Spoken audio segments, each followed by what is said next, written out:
नमस्कार, धर्म ज्ञान में एक बार फिर आप सबका स्वागत है और मैं हूं आपके साथ कविता रानी। शिव की नगरी काशी में ऐसे कई प्राचीन मंदिर हैं जो सैकड़ों वर्ष पुराने और अलग अलग शैली से बने हुए हैं और इनमें से ज्यादातर विश्वनाथ धाम में स्थापित है, जिनका पता काशी वासियों को भी नहीं है। और ऐसा इसलिए क्योंकि ये ज्यादातर मंदिर मकानों की चार दीवारी में छुपे हुए थे और अब पीएम मोदी के ड्रीम प्रोजेक्ट इन मंदिरों को एक एक कर दुनिया के सामने ला रहा है। आखिरकार बाबा की नगरी में मौजूद सैकड़ों साल पुराने मंदिरों के इतिहास को मोदी सरकार कैसे ढूंढेगी, ये जानने के लिए देखिए हमारी ये खास रिपोर्ट।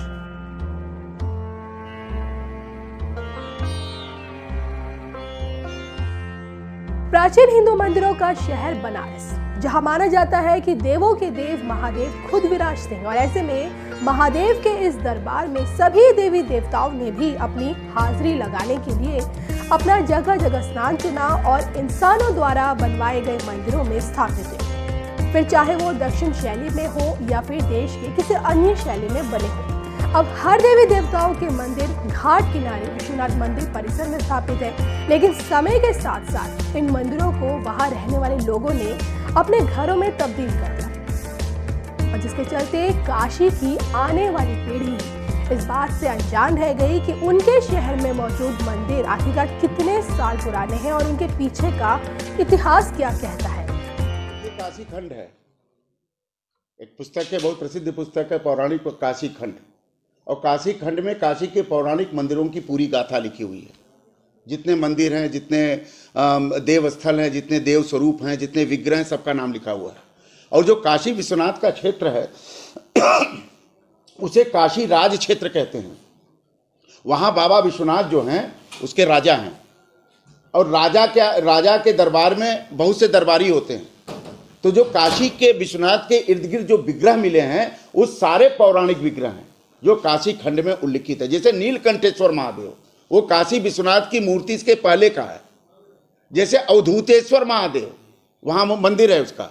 तो ये सारे मंदिर वहाँ उपलब्ध थे। कहा जाता है कि जब औरंगजेब ने काशी में मंदिरों को तुड़वाने का फरमान जारी किया तो वहाँ रहने वाले लोगों ने मंदिरों को अपने घरों की चार दीवारी में छुपा लिया, लेकिन धीरे धीरे वो मंदिर अतिक्रमण का शिकार हो गए और सैलानी इन मंदिरों के बारे में सिर्फ काशी खंड की किताबों में ही जानकर रह गए। कि जब बनारस पे औरंगजेब का आक्रमण हुआ तो औरंगजेब के सिपाह सालारों ने बनारस के जो प्रमुख पौराणिक मंदिर थे उनको तोड़ने का उपक्रम किया।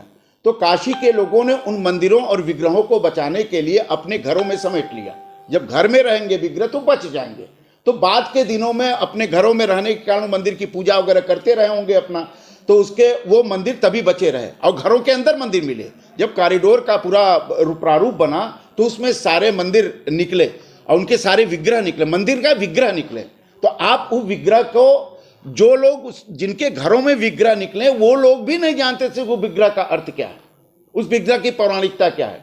लेकिन काशी के इतिहास पर काम करने वाला जैसे मोतीचंद जी या प्रेमचंद जी ने जो काम किया है, उस काम पर इन विग्रहों का प्रक्षालन पहले से हो गया था। लोग जान गए थे कि मान लोग दर्शन करने भी जाते थे तो वो तो अद्भुत हो जाएगा अगर वो काशी के विश्वनाथ के कॉरिडोर में वो पौराणिक 5400 से ऊपर विग्रह हैं, गणेश के विग्रह हैं, देवी के विग्रह हैं। और नवरात्र में आप जानते हैं कि मस्जिद के नीचे एक देवी की मूर्ति भी है जिसको नवरात्र में पूजा भी किया जाता है। तो इस सारी विग्रह को खोज करके उसको अगर सुंदर आकार दे दिया जाए और उसका पौराणिक और सांस्कृतिक रूप उद्घाटित किया जाए तो ये वैश्विक नहीं हो जाएगा। दुनिया के डायना एक जैसे लोगों ने, जिन्होंने सिटी ऑफ लाइट लिखा, वो भी विग्रहों के बारे में नहीं लिख पाए, उनको पता ही नहीं चला। लेकिन जब डायना एक भी काशी पर लिख सकती है तो कोई भी एक काशी पर लिखेगा। और इसीलिए काशी हिंदू विश्वविद्यालय के सामाजिक विज्ञान संकाय ने काशी अध्ययन केंद्र खोल दिया, कोर्स चला दिया, ताकि काशी के जो पौराणिक स्थिति है, सांस्कृतिक स्थिति है, जो छुपा हुआ इतिहास है, वो छुपा हुआ इतिहास सामने आए और नई पीढ़ी के लोगों को वैश्विक स्तर पर इसकी पहचान हो सके, उसकी जानकारी हो सके। और जब बनारस टूरिज्म का आगे आने, कोविड-19 के बाद बनारस जब टूरिज्म का हब बनने जा रहा है तो उस हब के बीच में बिना सांस्कृतिक पहचान के, बिना पौराणिक पहचान के काशी को समझा नहीं जा सकता। यही जीवन पद्धति है काशी की, विग्रह ही जीवन पद्धति है काशी का। इस आधार पर उसको बनाने की बात की गई है। उसके इतिहास को पुनर्लेखन की जरूरत है, उसको बताने वाले ट्रेंड गाइडों की जरूरत है।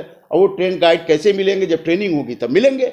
तो उस आधार पर उसको काम आगे बढ़ाने का प्रयास किया जाए। तो काशी विश्वनाथ के इर्द गिर्द बसे इन मंदिरों के बारे में काशी समेत दुनिया ने तब जाना जब पीएम मोदी के ड्रीम प्रोजेक्ट विश्वनाथ कॉरिडोर की नींव रखी गई। काशी विश्वनाथ मंदिर के परिसर को जब गंगा जी से जोड़ने के लिए चौड़ीकरण कराना शुरू किया गया तो लगभग 60 ऐसे मंदिर बाहर आए जिनके बारे में किसी को पता नहीं था, और अब वही मंदिर विश्वनाथ कॉरिडोर की शोभा बढ़ाएगी। यही नहीं, जब कॉरिडोर बनकर तैयार होगा तो इन मंदिरों के इतिहास और शैली के बारे में ब्लूटूथ के जरिए एयरफोन के माध्यम से आने वाले सैलानियों को भी बताया जाएगा। इसमें प्लान ये है कि जैसे मुख्यतः लोग श्री काशी विश्वनाथ मंदिर के दर्शन करने के लिए आते हैं या अन्नपूर्णा दंशी या विशालाक्षी मंदिर के दर्शन के लिए आते हैं, लेकिन इस परियोजना को क्रियान्वित करते समय बहुत सारे ऐसे पुराने मंदिर और निकल के आए जिसका मैंने बताया कि उसका हम लोग पूरा इतिहास और किस शैली में बने गए हैं और क्या उसकी महत्ता है, उसके संबंध में सारा इनके विशेषज्ञों के माध्यम से एकत्रित कर रहे हैं। प्लान ये है कि जैसे आप गंगा से घाट की ओर से चढ़ेंगे तो आपको टेक्नोलॉजी के माध्यम से भी ले सकते हैं और हमारे गाइड्स के माध्यम से भी ले सकते हैं। वो आपको पूरा एक कंडक्टेड टूर करके ले जाएगा और जो भी रास्ते में जितने भी ऐसे मंदिर निकले हैं उनके विषय में वो बताएगा कि ये मंदिर कब बना, किस लिए बनाया गया, किसने बनाया, किस शैली में बनाया, उसकी क्या महत्ता है। और वो आप चाहे तो गाइड के माध्यम से भी ले सकते हैं, प्लस एक हम लोग ने प्रॉपर उसका हम लोग एक सॉफ्टवेयर बनाएंगे जिसमें केवल आदमी अपना ईयरफोन लगाएगा और वो जैसे जैसे मंदिर के पास जाएगा, जिस मंदिर के पास जाएगा उसका वो इतिहास खुद इसके ईयरफोन्स के माध्यम से उसको मिलना शुरू हो जाएगा। और वो पूरा दर्शन करने के पश्चात ही पूरा वो श्री काशी विश्वनाथ मंदिर जो एक उनका एक छोर में होगा वो वहाँ पर उनका दर्शन करेगा। तो एक आदमी को केवल श्री काशी विश्वनाथ मंदिर के दर्शन नहीं प्राप्त होंगे बल्कि पूरा का पूरा एक समेकित अनुभव, टोटालिटी में एक अनुभव होगा जिसमें बाकी अन्य मंदिरों के संबंध में भी जो अभी लोगों को नई जानकारी है उनके विषय में भी लोगों को और श्रद्धालुओं को जानकारी हो पाएगी। तो कॉरिडोर निर्माण में शामिल हुए इन मंदिरों के जरिए खूबसूरती के साथ साथ काशी के उन दावों को भी पुख्ता किया जाएगा जिसमें इस शहर को विश्व की प्राचीन नगरी कहा जाता है। वाराणसी से शिवम गुप्ता की रिपोर्ट।